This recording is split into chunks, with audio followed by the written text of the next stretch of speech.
But it's a class action lawsuit against all machines and that they're defective devices.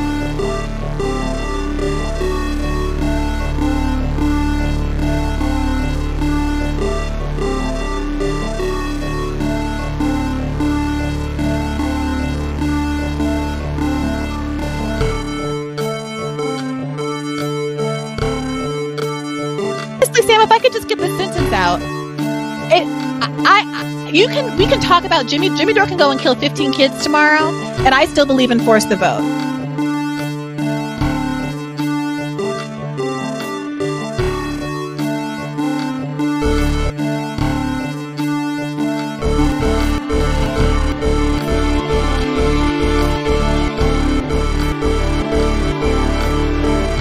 Look, talk about education.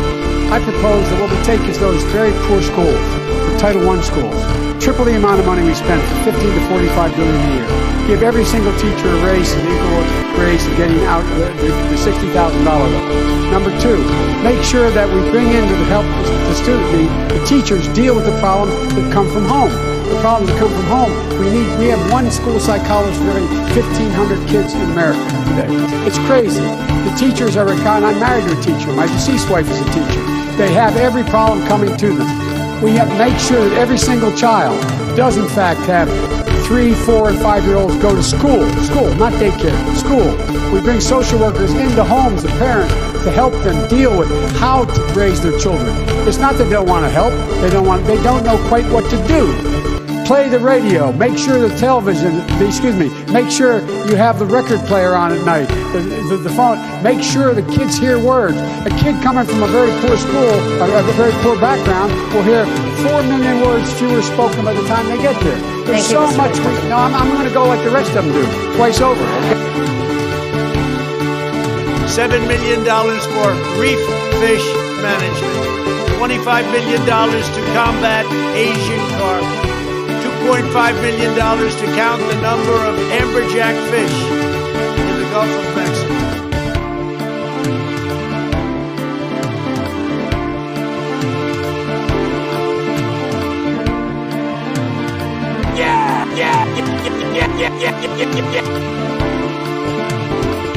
In case you don't know, and you haven't seen the latest polls, the American people hold the President of the United States in contempt.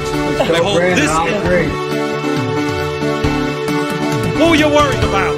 I'll tell you who I'm worried about. I'm worried about the fact that our workers are seeing a decline in their standard of living. They want to see our industry be rebuilt. That's what they want to see. No more B-2 bombers. No more Star Wars. Let's make the quality products we need. Let's invest in American industry. No, I won't yield.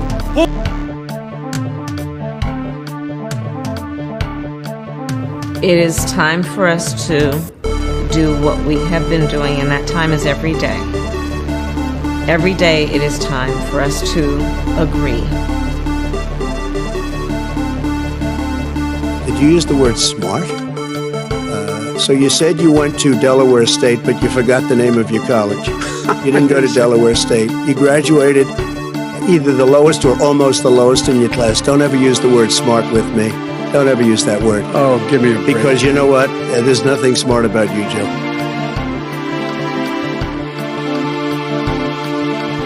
Running against the worst candidate in the history of presidential politics puts pressure on me. Could you imagine if I lose my whole life? What am I going to do? I'm going to say, I lost to the worst candidate in the history of politics. I'm not going to feel so good. Maybe I'll have to leave the country. I don't know.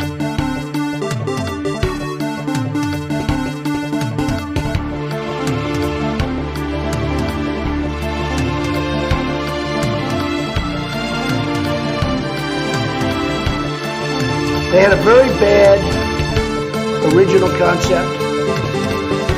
It was carried out poorly, and the cover-up was one of the worst in the history of cover-up.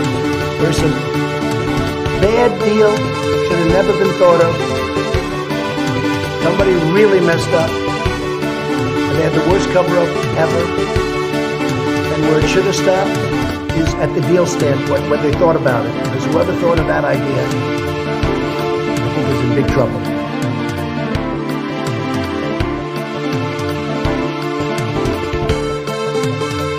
It's like, oh, Abel's your guy, eh, God? How about if I take him out in the field and beat him to death? Beat him to death. Beat him to death. How do you feel about that? How do you feel about that? It's like, oh, Abel's your guy, eh, God? How about if I take him out in the field and beat him to death? How do you feel about that? All my sacrifices went unrewarded. Yeah, it's like, yeah, that's what it is at the... Everybody comes in your grandmother, your... Is this thing on? Testing! Testing. Is this thing on? Do you read me? Is it on? Could it be on? Is it possible? Is it possible that something like this could really be happening? That's right, everyone. It is the Above It All daily episodic programming experience. And it's happening. It's right now. It's currently occurring live. This is a live stream. This is happening well, actually, it happened about 15 seconds ago, maybe 10 seconds ago, as you're listening to this. And so we got a show here. I'm doing a program. And I'd like to thank everyone for joining me this morning. We've got a whole host of shows. We got a whole show here. We got a whole goddamn here, actually. A whole entire, there's a whole program happening right now. So we're going to be dealing with this show. We're going to be trying to get our way through this, slog our way through this program. And, we're going to try to get to the other side. So, y'all, there's a big thing going on. You might know this, you might not know this. This is, of course, probably related to, an IQ thing going on. There's probably, it's IQ related. But, there's a big thing going on. Huge thing. Some would even say it's one of the biggest things that's ever happened. And so it's pretty important that we, discuss that Cooking with the Bitch is actually coming up next. After this program. That's right, y'all. Cooking with the Bitch. So here we go. I would like to, first of all, apologize to the vegans in the audience. I've betrayed everyone. But in 79 minutes, Cooking with the Bitch, episode 12, will air. It will be live. It will be, again, if you knew this, then, you probably have a high IQ. If this is taking you by surprise, if this is something you didn't notice, oh, whoa, could this possibly be possible? Then you just might be a dumbass. You might just be, someone who doesn't really pay attention, someone who's honestly, you're kind of like Joe Biden. You're just kind of wandering around. You're barely aware that the world even exists around you. But Cooking with the Bitch is happening. Episode 12, live in 78 minutes. This is going to be great.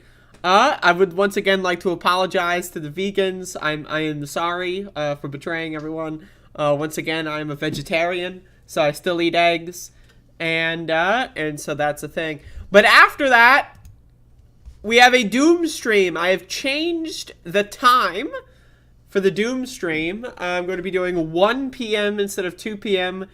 Get it over with a little sooner than later. And so we're doing a goddamn. So I'm going to be playing through the entirety of a classic WAD, one I really like. This is Doom the Way It Did, released approximately 10 years ago. And I'll be playing this. And I'm going to be playing through the entirety of it. And then we'll, there you go. So that will be happening. But yes, Cooking with the Bitch, Doom stream, both of these things are occurring. They are both, queued up to experience, for today's experimental experience, hour, with the experienced experiencers, and we're going to be experiencing many things. As you can tell, I look a little bit like a goofball today. I've got this like strand, like what is this? I don't even know why that's over there.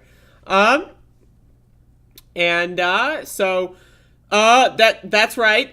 So there's a show going on, a program. We got Mila in the chat. I left too goddamn early to do laundry yesterday, only to find all 3 washing machines in my building broken. What a shame. That is a shame. And honestly, I would even go as far as to say that's a sham. I would say it's a sham. It's a shame. It's all kinds of wrong. There's a lot wrong with it. None of it's good. And so we're going to be going in from there. We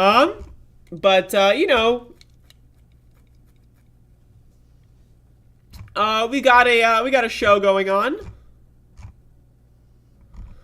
Got a show going on.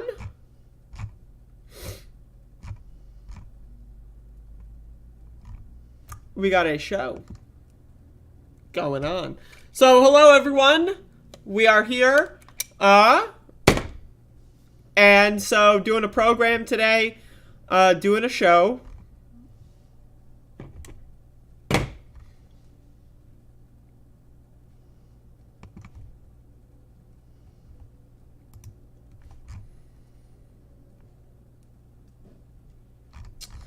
Yep.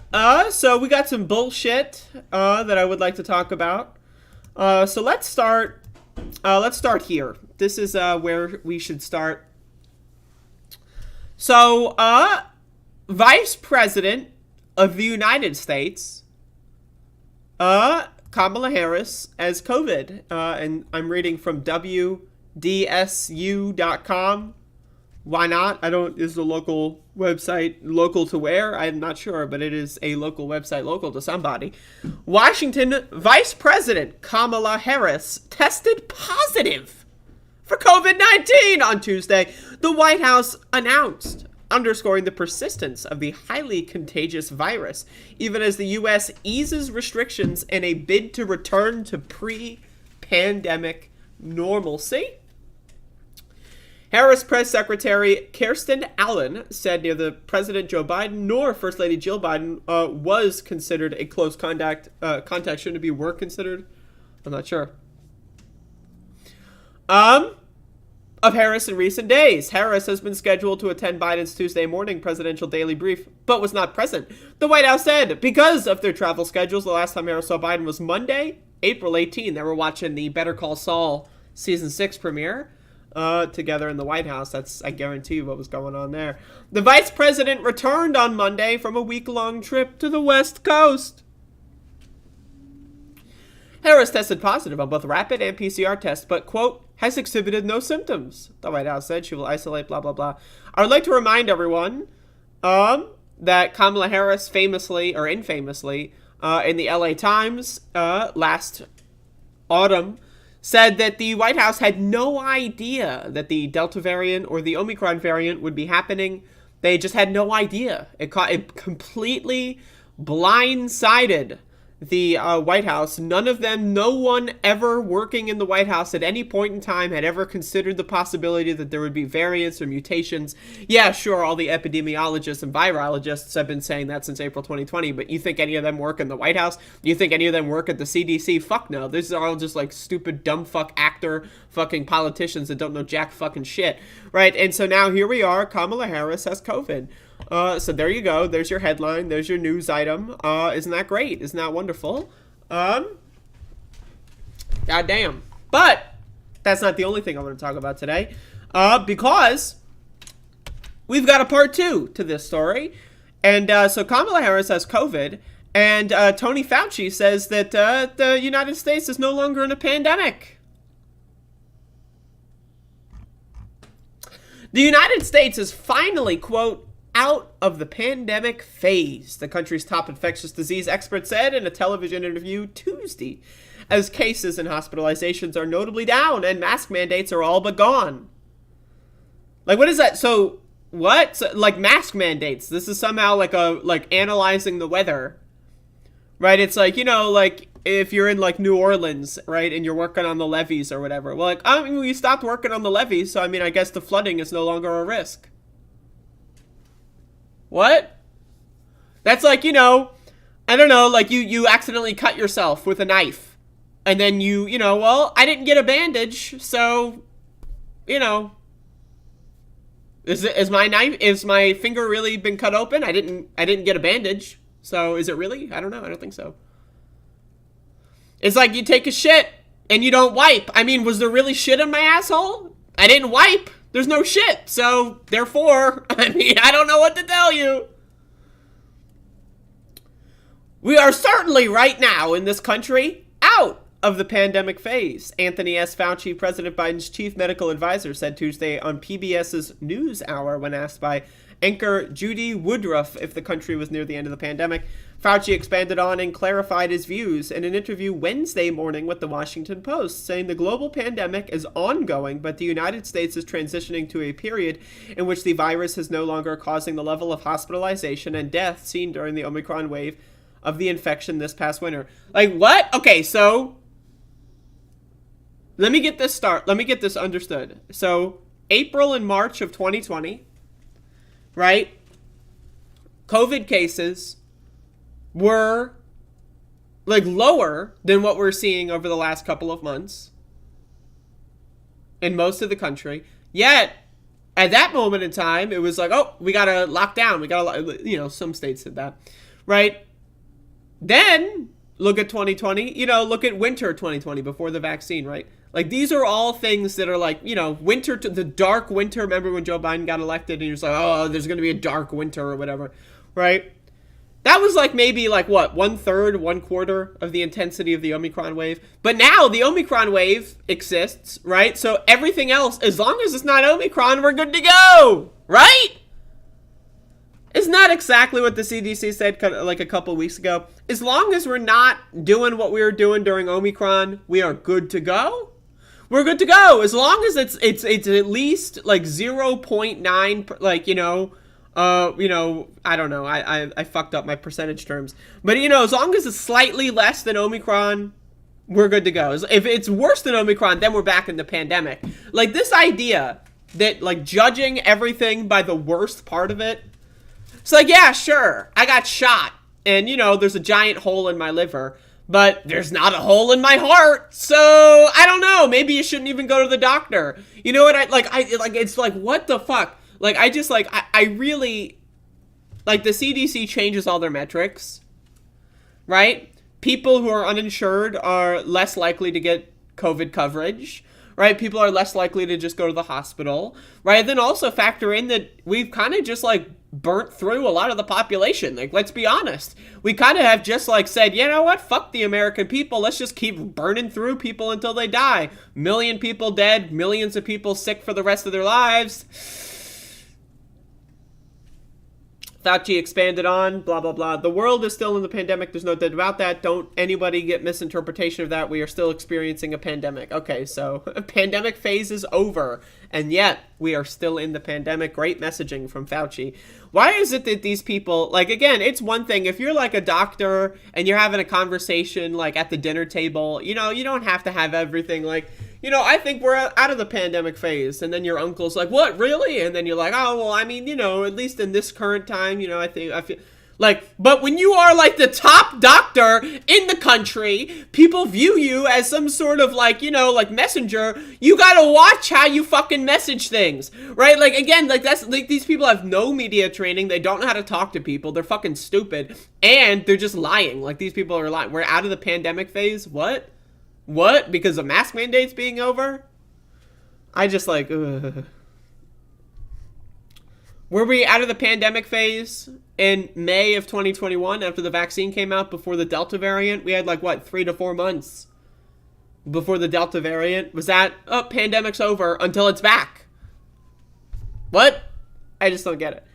There's a full-blown pandemic dynamic, the way we were months ago when we were having 900,000 cases a day. I love how they don't say 1 million cases a day. Like we hit 1 million cases a day, but, you know, we don't want to say 1 million. Let's say 900,000.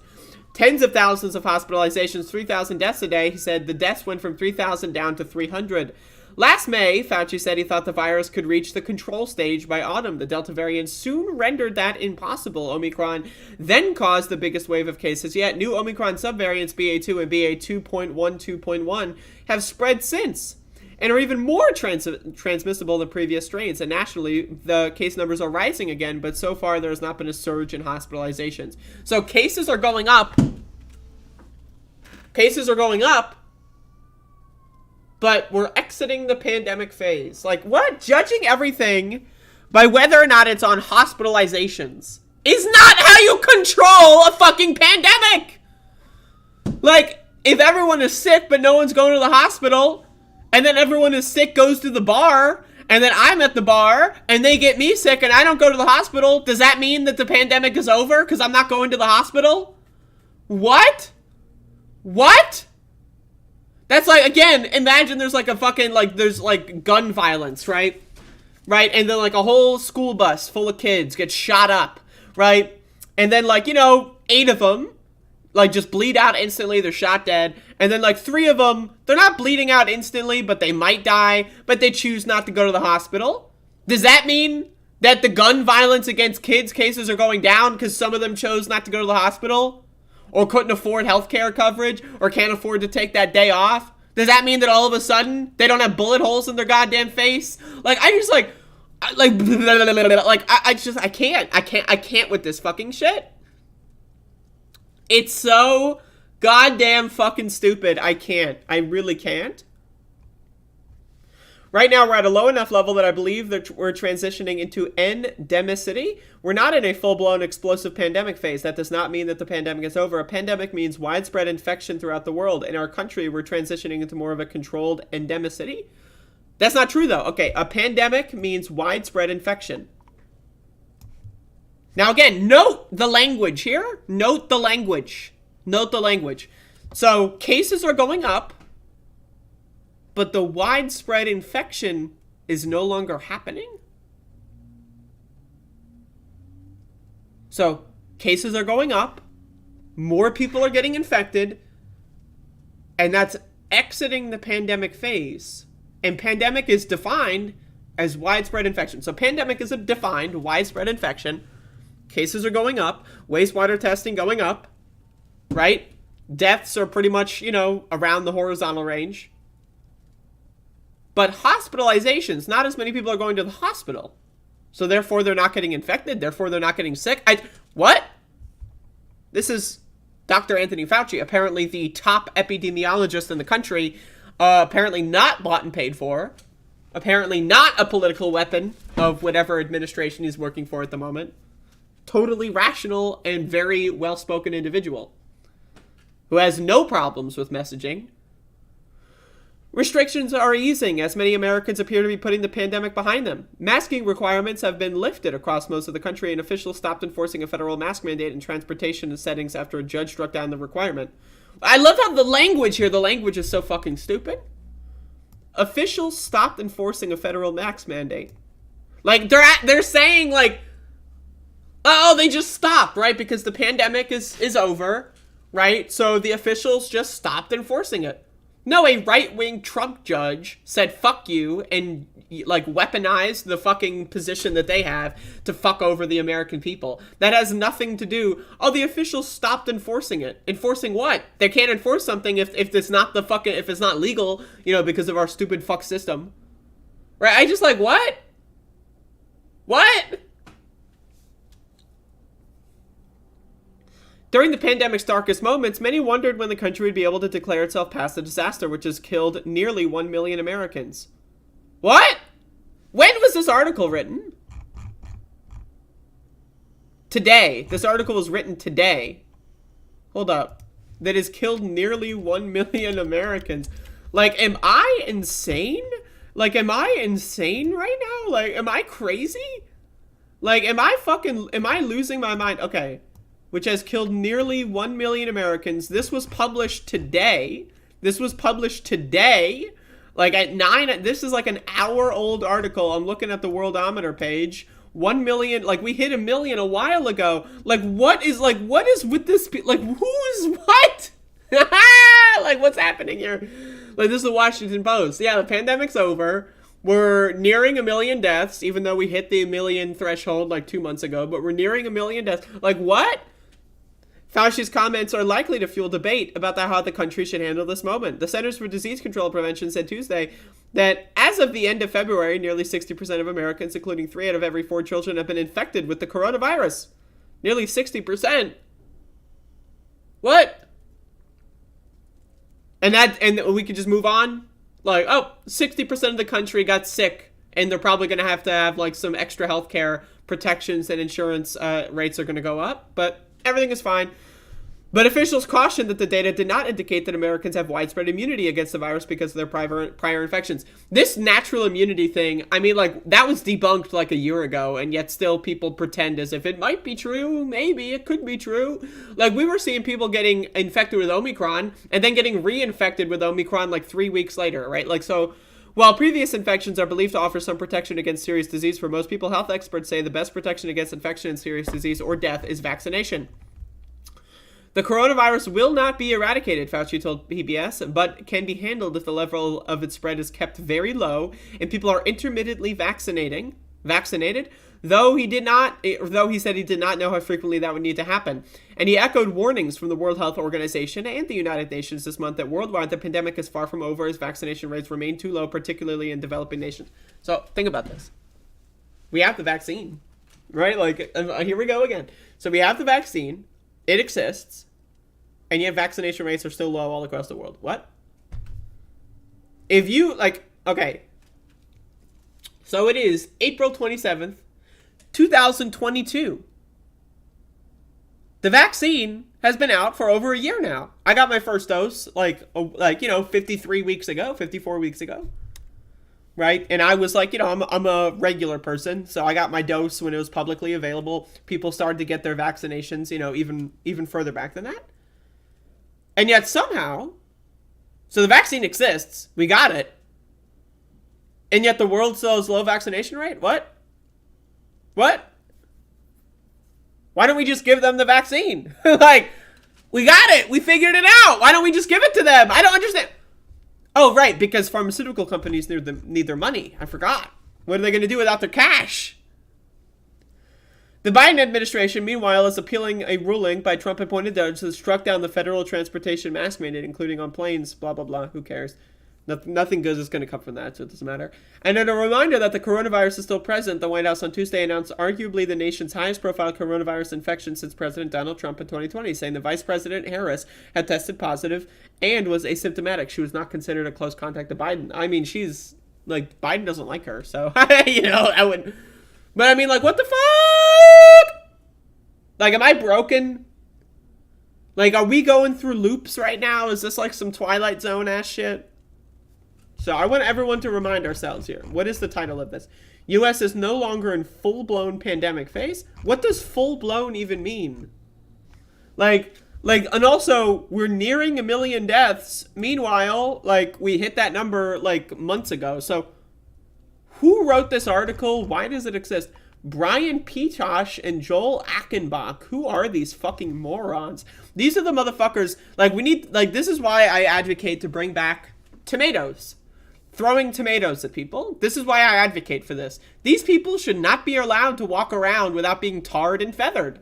These motherfuckers are dumb as hell. They are liars, propagandists, right? Morons. They don't even know basic fucking math, right? Like, they can't even speak fucking English. They don't know how to write a fucking article. We need to bring back the idea that people who write stupid shit online deserve to have tomatoes thrown at them. Like, I just tar and feather them, throw tomatoes at them, put them in the thing that makes them go like this or whatever, that thing, right? Put them in there, because otherwise, they're just, like, when will they learn a goddamn lesson? Like, what the fuck is this shit? This is so irresponsible on every goddamn level. Like, Anthony Fauci, given his position, should know how to message things, like, you know, without being, like, the doofus at the beginning of Don't Look Up, right? Like, you shouldn't, like, we're, like, what, 3 fucking years into this fucking shit? We're, like, 3 fucking years into this fucking shit. You should learn how to fucking speak to people on television, you goddamn motherfucking idiot. Okay, so second of all, right, so Fauci, dumb as fuck. The CDC changing their metrics, dumb as fuck. The Washington Post writing this article, dumb as fuck. Every layer is fucking stupid. Every single person involved in the production of this, besides me, is a goddamn moron. Everything I've opened up for the last 30 minutes of my show, motherfuckers. These are motherfuckers. I can't. Like, they're just fucking dumb. They're crazy. It's crazy. This is crazy. This is some crazy fucking shit. This is some crazy ass fucking shit. Wow. This is some crazy shit. We're no longer in the full-blown pandemic. We're still in a pandemic, but it's not full-blown. If you ask, like, what, imagine being in the room with Fauci as he's saying, oh, we're the full-blown pandemic phase is over. And you ask him, what does full-blown mean? When does the pandemic go from pandemic to full-blown pandemic? Like, what is that dividing line? Like, this is unhelpful, vague language. Now, again, if Joe Rogan were to say something like this, you know what? He's Joe Rogan. He's a shit-fuckhead podcaster, right? This is not Joe Rogan. This is like a fucking top scientist, again, got bought and paid for by the government, a corrupt fucking ghoul, right? But he should be decent in messaging. He should not be making these fucking mistakes that someone like fucking Joe Rogan would make. Like, Joe Rogan would be held to a higher account if he were to have said this exact thing. In fact, I'm sure Joe Rogan has said this exact thing. People would be more upset with him. Anthony Fauci says it. Oh, hey, it's a Fauci. Oh, like, what? Okay, so it's a pandemic, but it's not full blown. It's half blown. What is this? Like, what? I can't with this fucking shit. Only the really, I hate to say this, but those with the lowest IQ. Too dumb?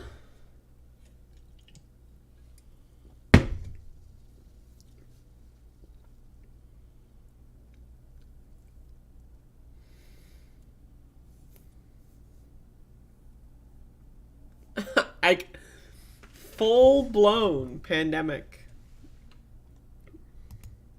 It's crazy shit. That is crazy shit.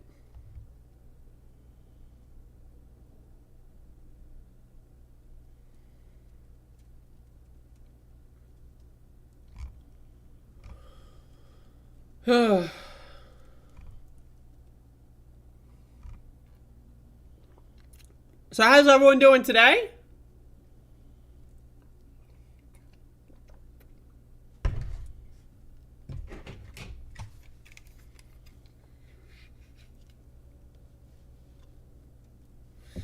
Hopefully we got a good program lined up for y'all.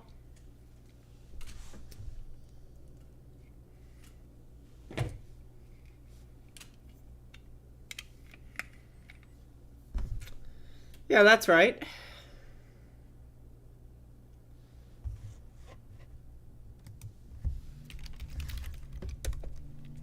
Yeah! Got a show going on, doing a program today. We got a whole show lined up for y'all. We got some people in the chat room. I would like to remind everyone that today is Wednesday, and Wednesday is it's kind of turned into the Andrea, like, you know, post content all day. Day is Wednesday. So after this show, in 1 hour from now, sorry, I got a little fucking thing going on, acid reflux. We got Cooking with the Goddamn Bitch coming up. 53 minutes. And then after that at 1 p.m. Doom Stream. So you got to show up, hit me up, keep me company. That was going in my mouth. Should I do drugs when I play Doom? What kind of drugs should I do? Let's make a poll.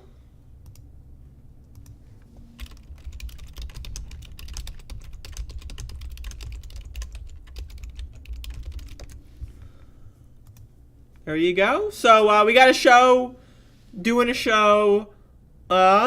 Today we got a show going on, but I want to there's so much cringe going on. Bodan would not approve. I don't know where Bodan is, but let's go Bodan. I agree.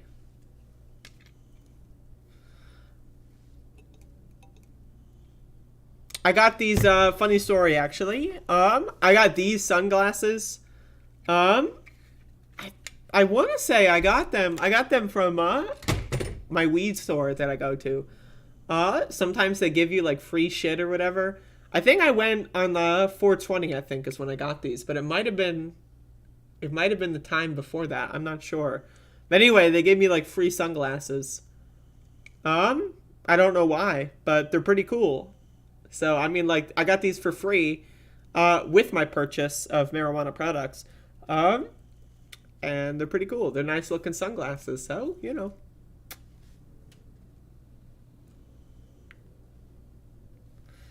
Am I right, people?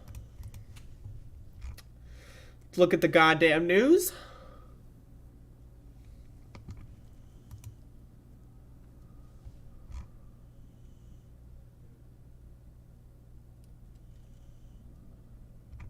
What is this?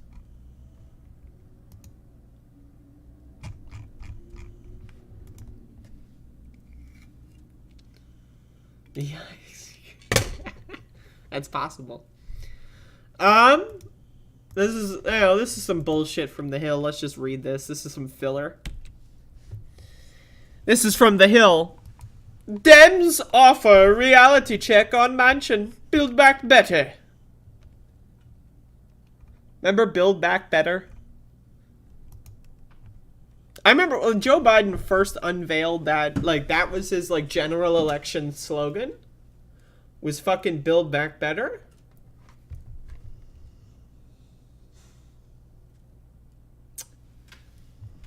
Build back fucking better. I can't get over just how cringe that slogan is.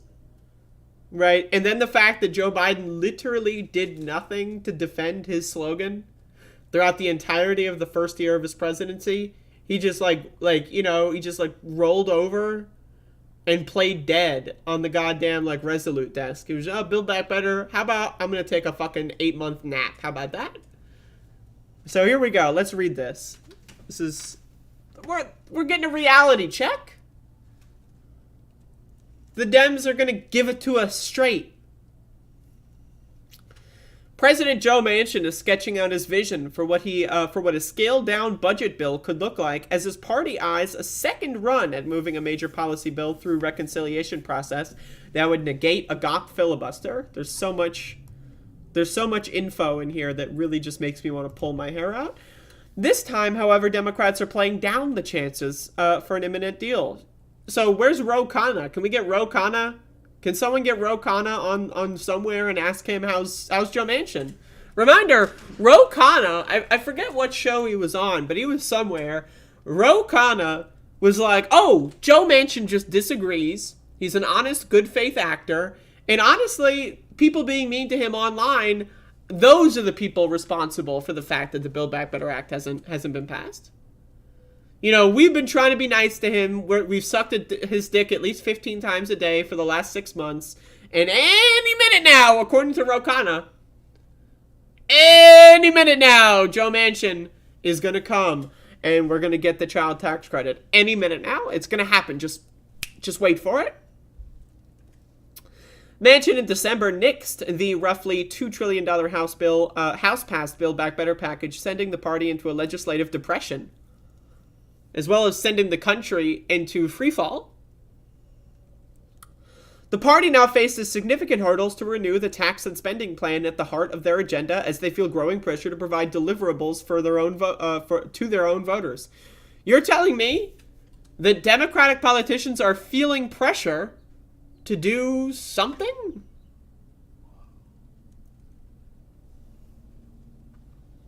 So you're telling me these fucking senators, right? Who somehow there's 100 of them and yet nothing happens. There's 100 of these motherfuckers. If you put 100 motherfuckers in a kitchen and say, make me a goddamn meal, I mean, I would be shocked if at least one of those motherfuckers didn't just make you a meal. But we put 100 motherfuckers in the goddamn Senate and they are so good at not doing their jobs. Now all of a sudden they're like, oh shit, maybe we should do our job. Anyone think? Like, we've been on this, like, fucking 8-month bender. You know, like, fucking Madison Cawthorn's talking about the orgies and the cocaine use. Like, these motherfuckers have been bending for 8 months now. Maybe they should, you know, wake up one day and do their job. I don't know. We're giving them, like, what, 100 fucking 70K a year each? Times 100? That's a lot of fucking money. But anyway, let's keep going. Senator Dick Durbin, the number 2 Senator Democrat. Yeah, emphasis on number 2. I'm going to be honest. I know, I went there. Emphasis on the number 2 Democrat. Jesus. Said there were varying levels of optimism within the caucus about reviving reconciliation, the budget process that cuts off the GOP filibuster. What does that mean, varying levels of optimism? That there's no info there. There's zero information is gained. There's this, like, you might as well say, like, the sky's blippity blop. Like, the same level of information would have been acquired if he would have said that. Like, there's varying levels of optimism. Well, from, like, if you would have said there's, like, you know, from in a 5 to 10 range, there's varying levels, but the lowest is 5 and the highest is 10. But no, there's just varying levels. That's like saying there's varying levels of carbon in the atmosphere, or carbon dioxide in the atmosphere. There's varying levels. There's varying levels of water in my refrigerator. There's varying, how much water? I don't know. There's just varying levels. There's varying levels of, there's no information gained. You understand my point. I am the most skeptical. The most skeptical? Dick Durbin is the most skeptical? If Dick fucking goddamn Durbin is the most skeptical, we're fucked. Let me tell you, if this guy is the most skeptical, we are fucked. I want to see the results. I want to put 2 of my colleagues in the room with a blank sheet of paper and ask them, what will you agree to? There seems to be some problems with that. Like, these motherfuckers, like, they live in a fantasy land. We're going to get a blank sheet of paper. And we're going to ask Joe Manchin what he's going to do. I mean, okay.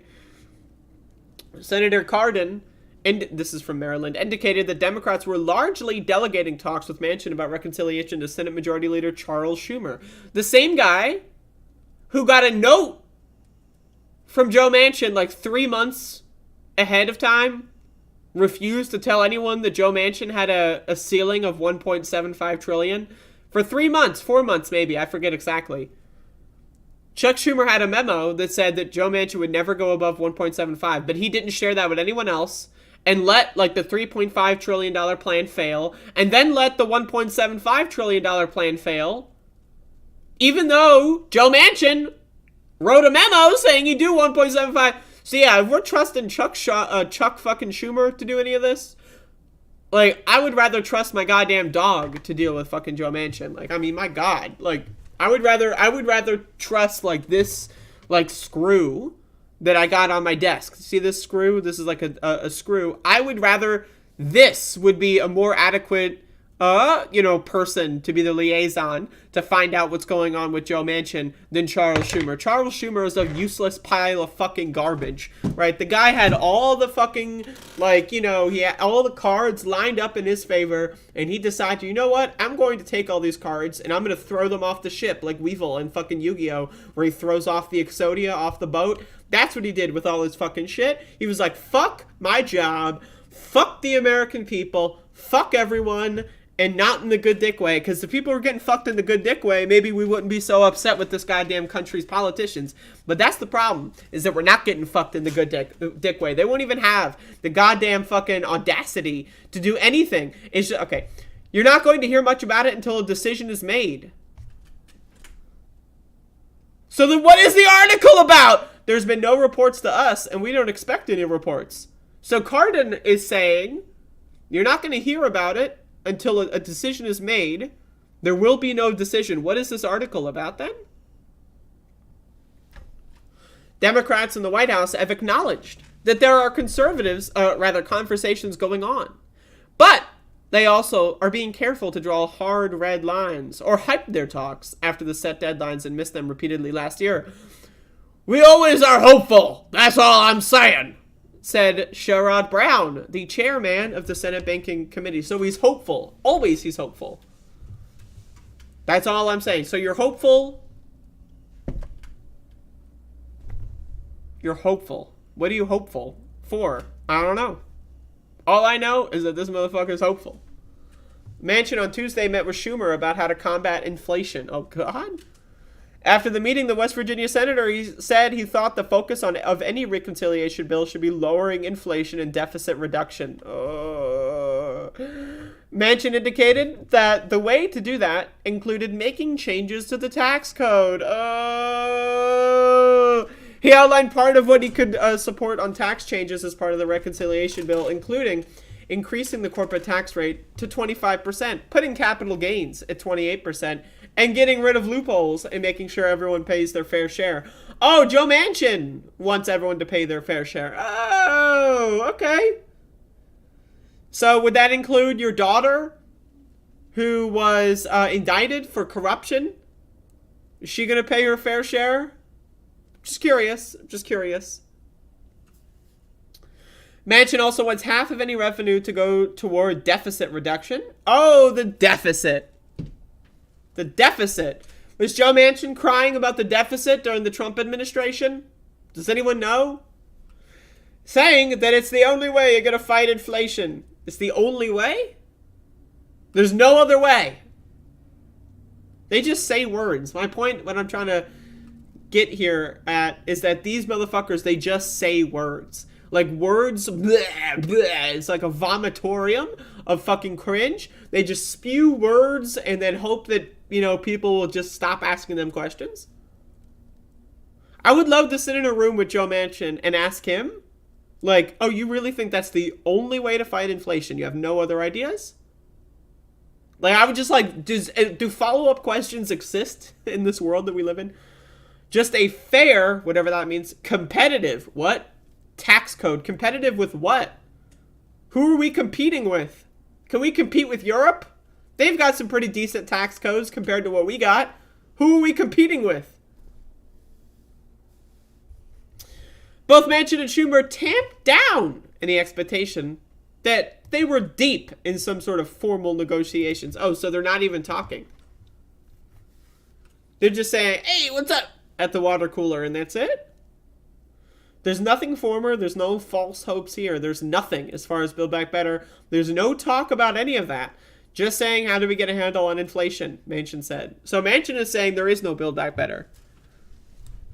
Dick Durbin is saying there's varying levels of optimism. Like, they're all just, acting. This is like mass psychosis. Democrats are facing growing calls from within their own party to try to quickly show voters that they can deliver heading into a November midterm election where they can face tough political headwinds that threaten their ability to hold on to the chamber. We are fucked. This is what Elizabeth Warren says. As Democrats, we need to deliver. Elizabeth Warren, famous for delivering, famous for caring about the American people. We need to hit costs head on. And we have the power to do that. We got less than 200 days left, though, and instead of looking backwards, let's look forwards.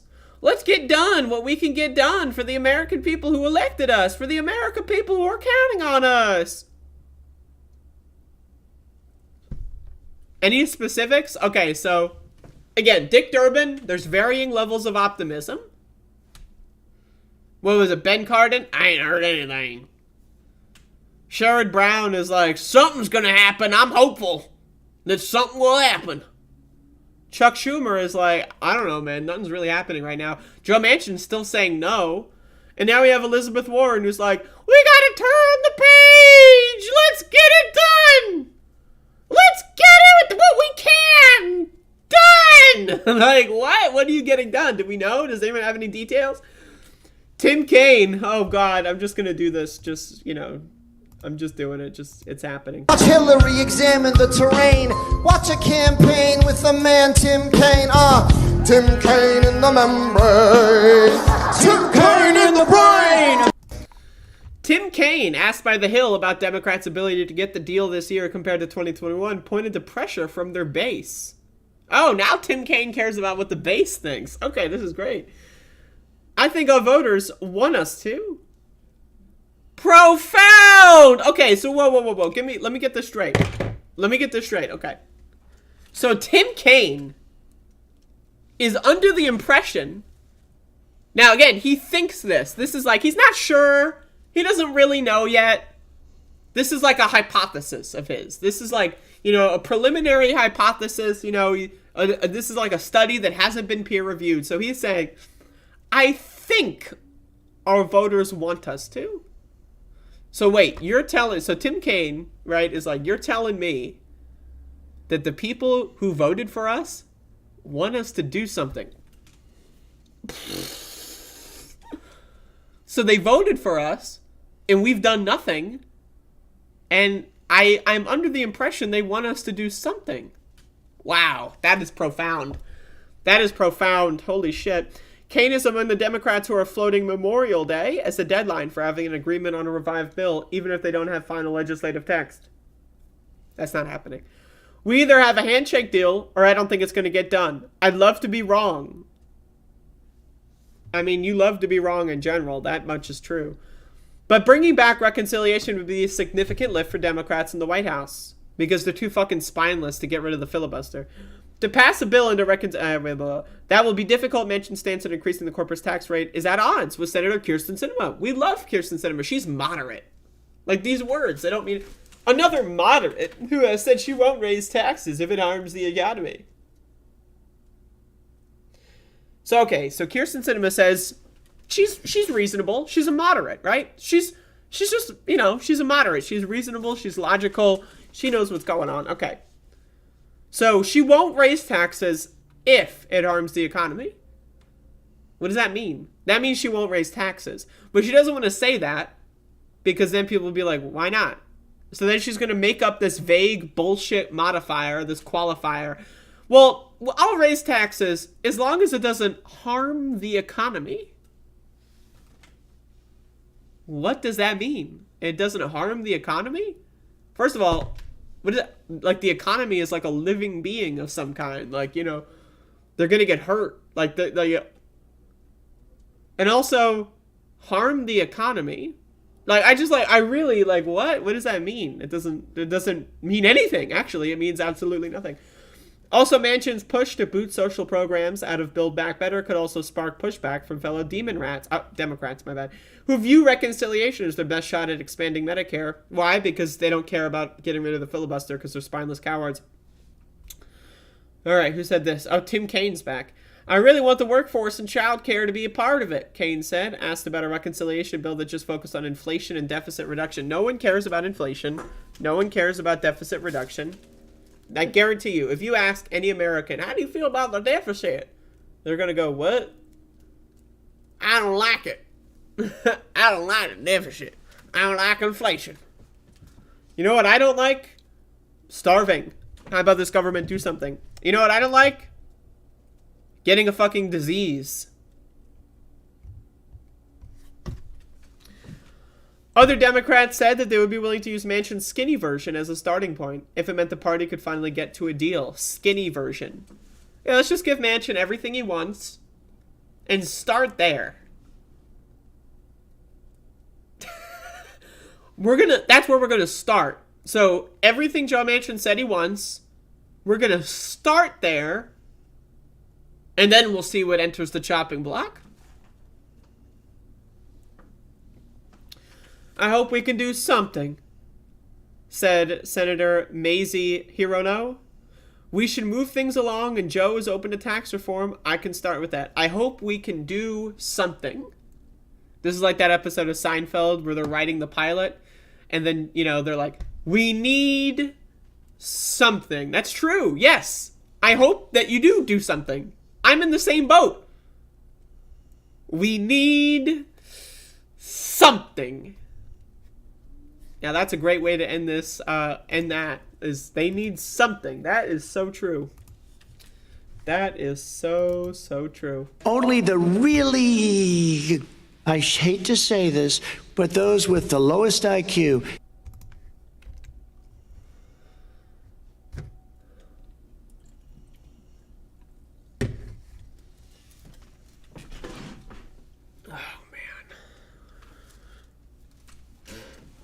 What a world, y'all. What a world.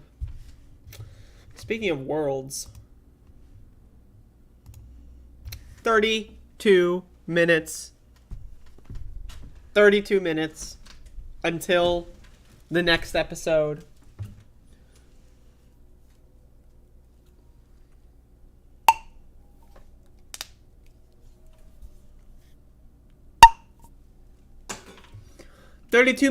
Until 31 minute until cooking with the goddamn I'm Sorry Vegans episode, and then once again Doom stream in 2 hours. 2 hours.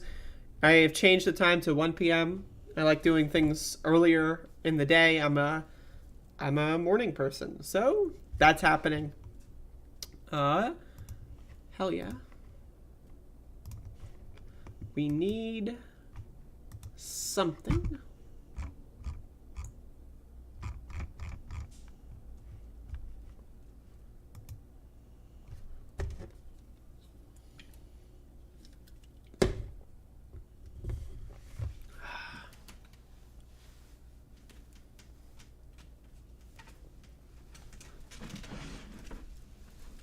Alrighty. Paladin, it's on the screen. It's on the screen. It's on the screen. I don't know what this, it's right there.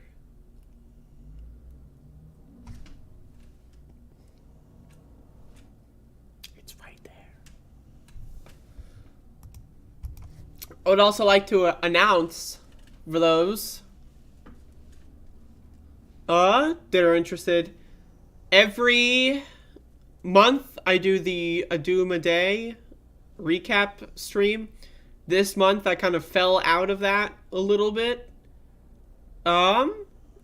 So I will announce that I will delay that stream from this Friday, April 30, to next Friday, May 6th. Because I'm behind on that. And so there you go. I'm delaying that a week to catch up on that project. So I'm just throwing that out there.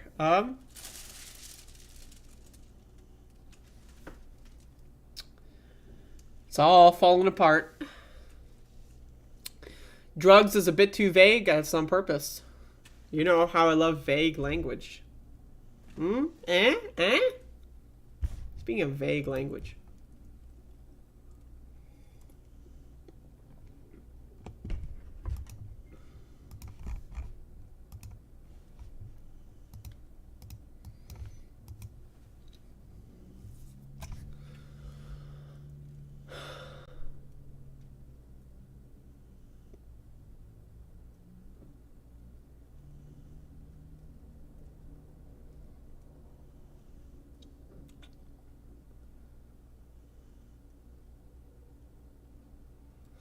All right, y'all. So, I would like to take this moment to present the worst crossover in history. And on today's episode, we've got Brianna Joy Gray and Glenn Greenwald. And this clip here, they're talking about Elon Musk. And so now, my immediate reaction when I see Glenn Greenwald is, Like, I don't want to talk about him. He's a freak, right? He's an absolute lunatic freakazoid. And I hate him. I hate him with every fiber of my being, including the fiber of my clothes. The cloth, and, polyester and all. Every fiber, even the fiber of these sunglasses that are really cool. Very cool. Even these sunglasses, the fibers that bind the plastic together, despise Glenn Greenwald. So this is going to be a little bit of a monster segment here, so we'll deal with it. So they're talking about Elon Musk, and this is just a really bizarre conversation that's full of, like, whining, crybaby, whining, loser stuff. Like, epic loser stuff. But before we get this started, reminder, Glenn Greenwald accepted my challenge to a debate in November of 2020. I would like to say I was ahead of the curve in correctly analyzing Glenn Greenwald as a right-wing agent provocateur. I correctly analyzed that in November of 2020. He made a, like a 30-minute video about how, like, bisexuals are, like, ruining the world or whatever, and, like, how trans people are, like, icky and gross, and how, like, parents are, like, losing their kids to the trans cult or whatever. And I was like, bro, what the fuck? This is some right-wing shit. I sent him an email. We're going to set up doing a debate, and at the last minute, he flaked out and blocked me on Twitter. So as you can see this, the free speech crusader loves free speech, still blocked on Twitter. So again, before I ever talk about Glenn Greenwald, I gotta tell everyone that this is a fucking bitch motherfucker. Glenn Greenwald is a raging bitch motherfucker. This guy is a whiny, little, baby, prick-faced loser. So let's watch. Now, Brianna Joy Gray, she's not much better. But let's watch. This is them talking about Elon Musk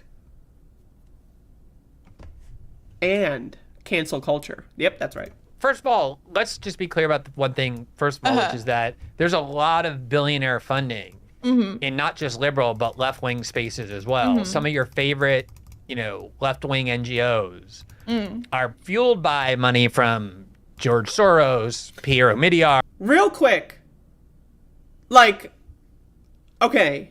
So I want to be very clear. This is not, I didn't watch Brianna Joy Gray's show and then clip this in, a way that makes them look bad. Right?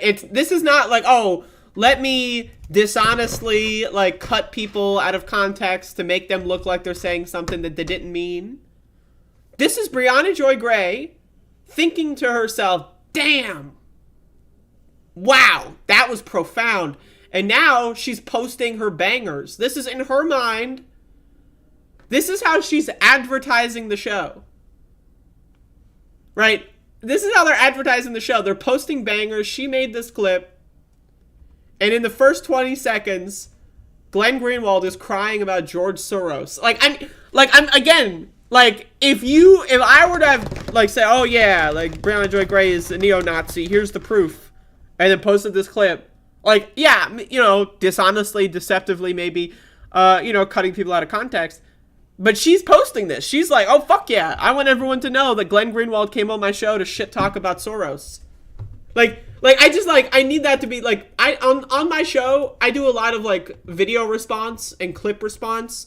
And a lot of the time, and I will admit to this, right? A lot of the time, clips are taken, in ways that are purposefully dishonest, and sometimes I notice that, and I like to talk about that too when I do clip breakdowns of various content creators. But this is, to be very clear, I'm gonna start this again. She posted this. This is her mind. She's like in her mind, I'm bringing out the sunglasses again. In her mind, she's like, fuck yeah, George Soros, bitch. Woo, Soros. All right, let's go. First of all, let's just be clear about one thing, first of all, which is that there's a lot of billionaire funding in not just liberal, but left-wing spaces as well. Some of your favorite, left-wing NGOs are fueled by money from George Soros, Pierre Omidyar, other kinds of left-leaning billionaires. So, this is for, like, now, obviously Soros stuff aside, this idea that there's such a thing as a left-leaning billionaire. The press secretary for Bernie Sanders' 2020 campaign is just going like, there's left-leaning billionaires like George Soros. Left-wing billionaires. If you think for even a second, and we're talking about the newly defined second based on, like, the atomic or whatever shit, that I read yesterday. But if you think for a second that there's a billionaire who is even possible to be a left-winger, then you are a dumb fuck motherfucker. Like, you don't belong in progressive politics. You are a loser. Left-wing billionaires, left-leaning billionaires. This is something that should make you get laughed at.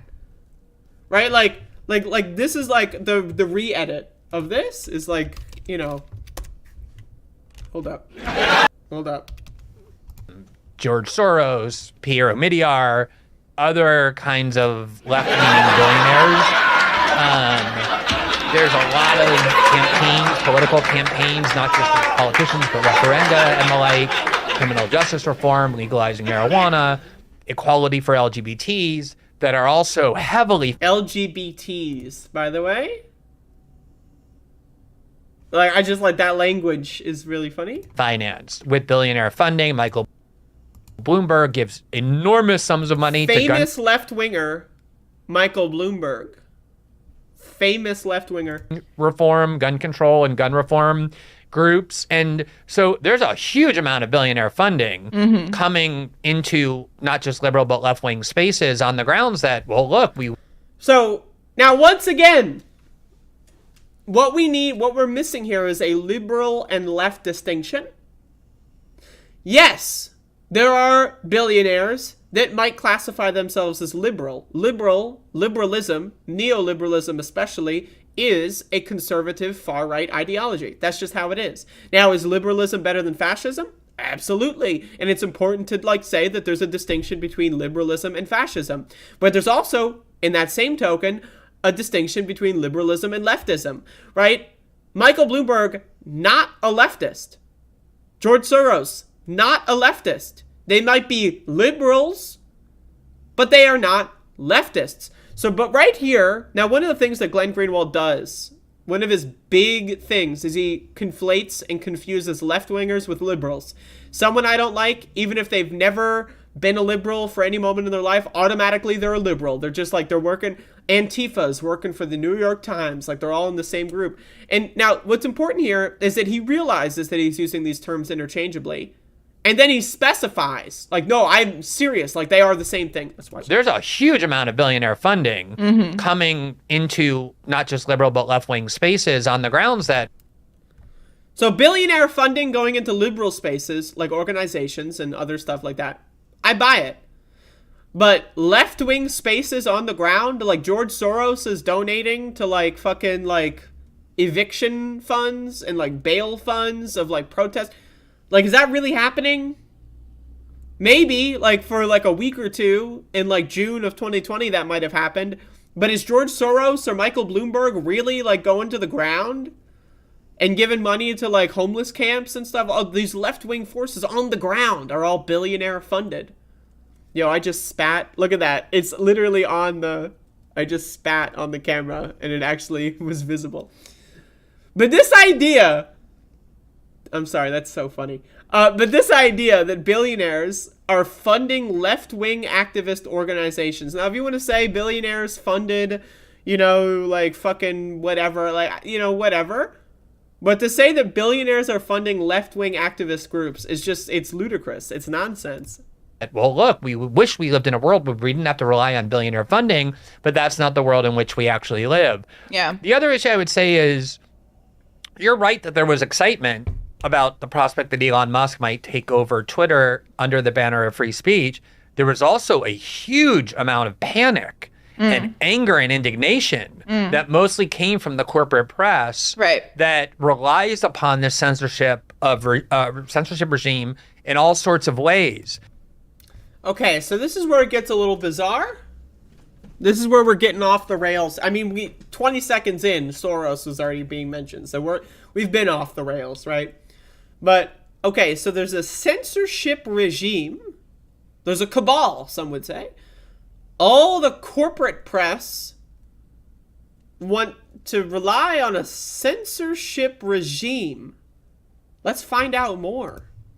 And I think when you look at how much anger emanated from places like the Washington Post and the New York Times and CNN and NBC News and all other kinds of power centers, including the U.S. security state, over the prospect that Elon Musk might come in and take out of their hands a really important weapon, which is the weapon to silence dissent. Now, this is, I have a term for this that I like to call, this is main character syndrome. Like, Elon Musk buying Twitter does not change anything. Like, nothing is changed. As far as the corporate power structures are concerned, honestly, things are probably going to be better for corporations. Right? Like we need to, 9% of America uses Twitter. Now, I'm not trying to downplay that Twitter, a lot of important journalism is done on Twitter.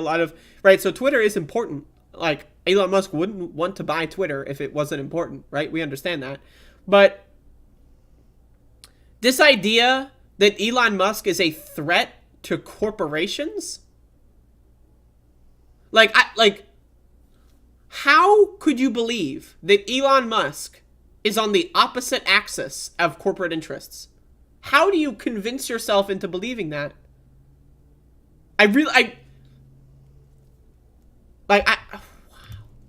Not just dissent on the right, but also, as you said, people on the left are constantly getting harassed and silenced and demonetized and even banned on YouTube, which is why when I went to Rumble, one of the first people eager to come with me and who actually went was Matt Orfella, who became known as a videographer for the Sanders campaign in 2016. Mm-hmm. There's a lot of this dissent that's growing rapidly. And so I think... I just like two famous left-wingers. Matt Orfella, the guy who said Kyle Rittenhouse did nothing wrong, and Glenn Greenwald, the guy who says bisexuals are killing gay people and that trans people are taking over the world. Two famous left-wingers.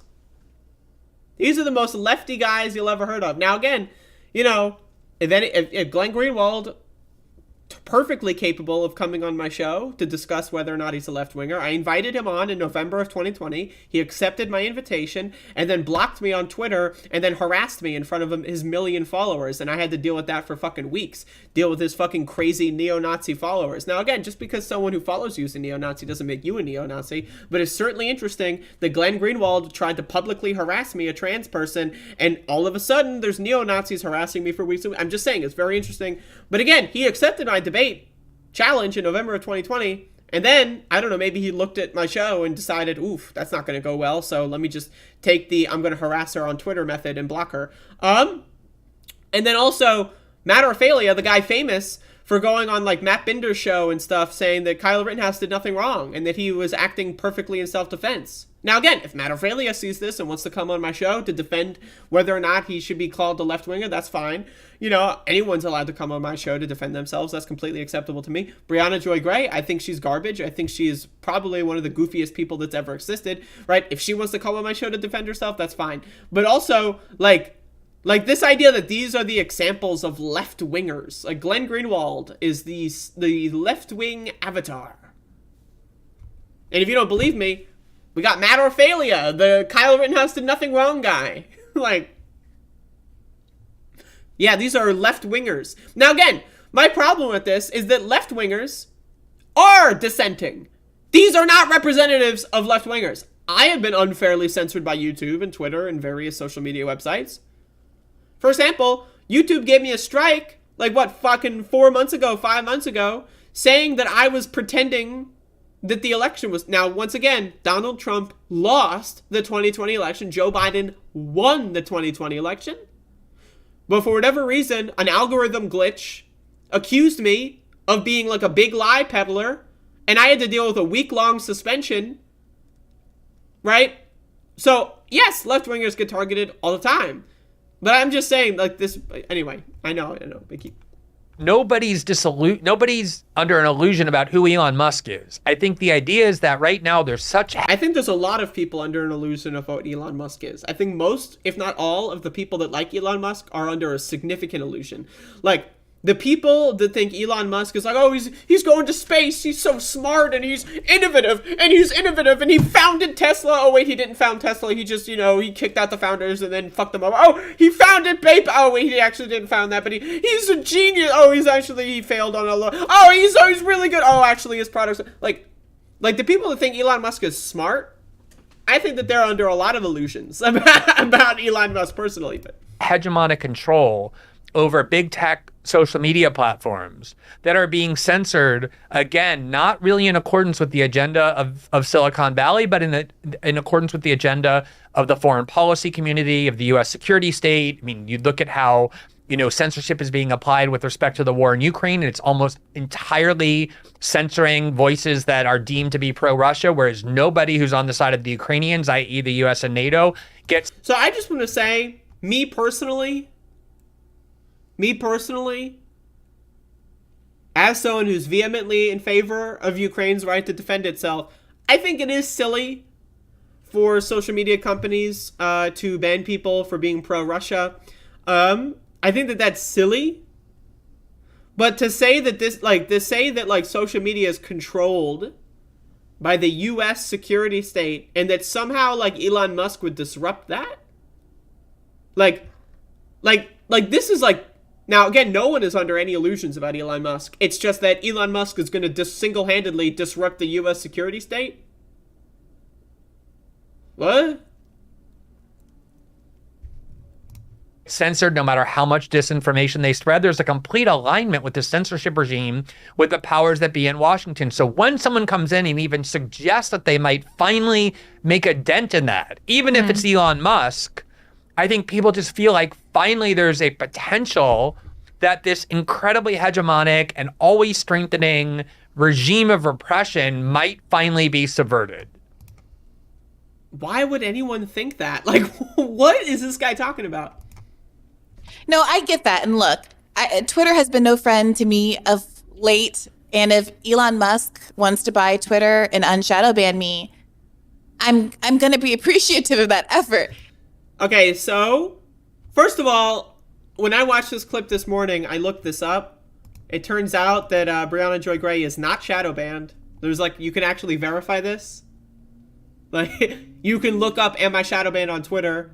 There are many websites that will tell you she is not shadow banned. So as you can see here, her account exists. There is no search ban of any kind. There's no ghost ban. There's no reply deboosting. She is not shadow banned in any capacity. She's not shadow banned.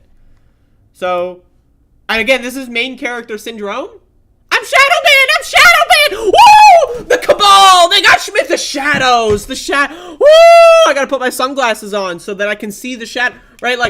You're shadow banned. What is Now, I am someone that is plagued by knowing how things work, unfortunately, right? The Twitter algorithm doesn't apply to you consistently over the course of your entire life. Why? Because you constantly change what kind of content you produce. The algorithm is constantly changing what it favors, and because if the algorithm does not push your material out as much as it used to, does not mean you are shadow banned. Those are different terms. Those are different words. Shadow ban means that your tweets do not show up on people's timelines. They cannot see your information unless they're on your page. That's what a shadow ban is. She is not shadow banned. I'm sorry, she's just not shadow banned. I wouldn't have seen this bullshit if she was shadow banned. The fact that I am doing this segment right now because I saw this on Twitter proves that she is not shadow banned, okay? Second of all, Elon Musk is going to unban people? When did he say that? Has he ever made it? Like, what are these people talking about? I don't know. I understand that the part of the enthusiasm was backlash against everybody that we hate on the internet being so triggered by the prospect. But, you know, Shama Sawant was just on our last episode talking about how our enemy's enemy is not our friend, and how, you know, Tucker Carlson having Chris Smalls on to talk about, you know, Amazon and kind of superficially supporting the effort doesn't mean we all obviously become, you know, huge fans of his entire worldview. That's the wrong. Glenn Greenwald is like, oh, did you just say something bad about Tucker? Did you forget?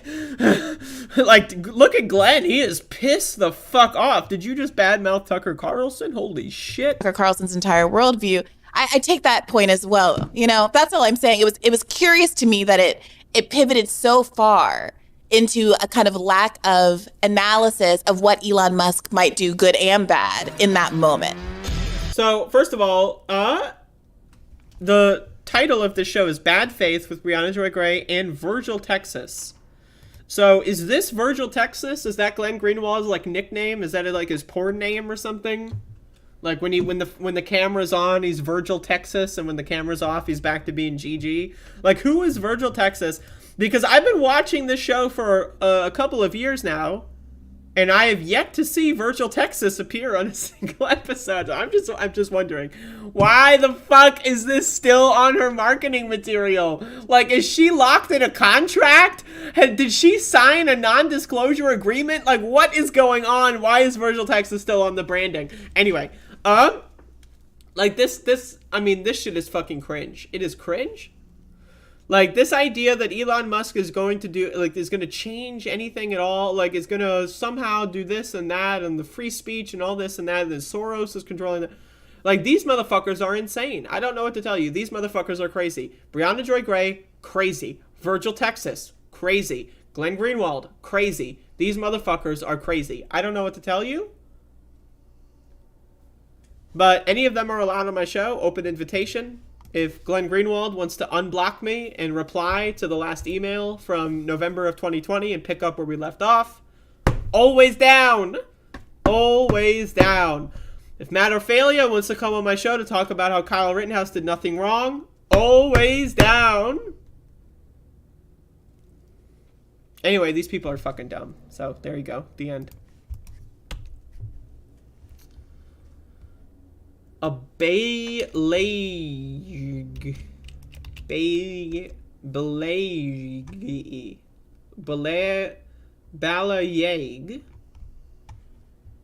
pronounced Baliage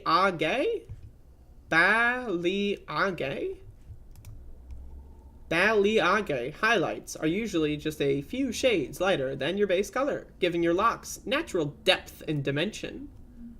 Interesting. Never considered it, but it's possible. Why not?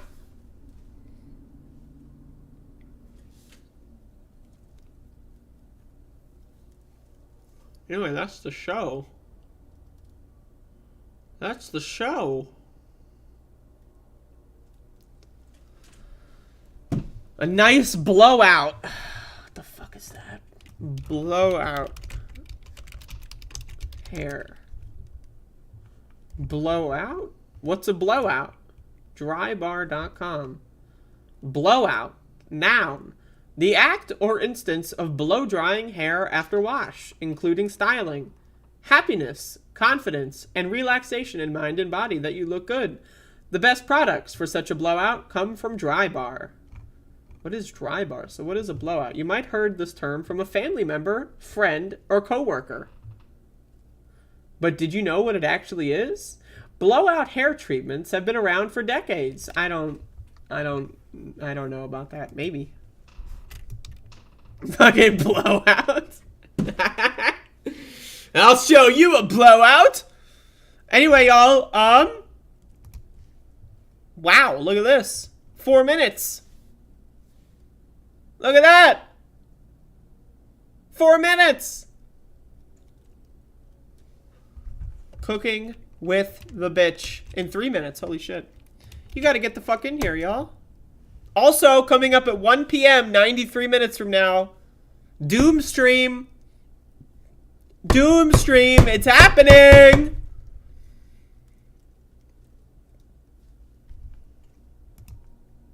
This is incredible. Look at this. This is content right here.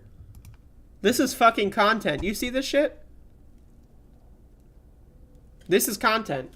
This is what we do here. So anyway, y'all gotta get in here. I will see y'all at the premiere page for Cooking with the Bitch, and bookmark the Doomstream, open it up in a tab. I will see y'all then, as well as tomorrow. Y'all have a great rest of your day, and also I'm still here, so but y'all have a great rest of your day. Do you style your hair or just go full Rapunzel? Jesus fucking Christ. Rapunzel. What is full Rapunzel? Princess Rapunzel. I don't know what any of this means. I don't know. And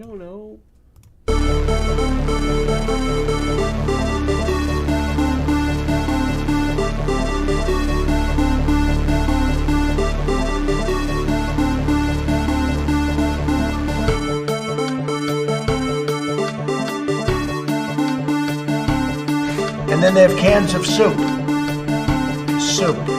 And they throw the cans of soup. That's better than a brick because you can't throw a brick, it's too heavy. But a can of soup, you can really put some power into that, right? And then when they get caught, they say, no, this is soup for my family. They're so innocent. This is soup for my family. It's incredible. And you have people coming over with bags of soup, big bags of soup, and they lay it on the ground, and the anarchists take it and they start throwing it at our cops, at our police. And if it hits you, that's worse than a brick because it's got force. It's the perfect size. It's like made perfect. And when they get caught, they say, no, this is just soup for my family. And then the media says, this is just soup. These people are very, very innocent. They're innocent people.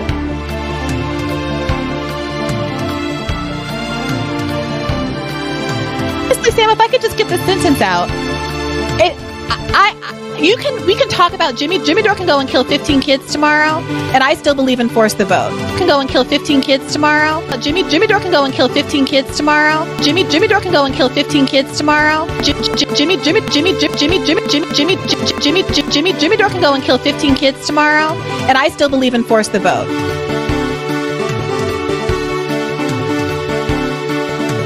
Early in the morning, they went to the table with the black robe, the black shield, and they pulled out the votes. Those votes were put there a number of hours before. Dub is a shit fuck, you know, cringe tour, etc., etc.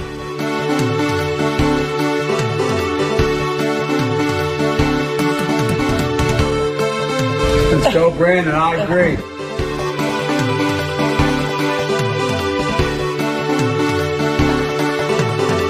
I went in yesterday and there was a television screen and I said, this is genius.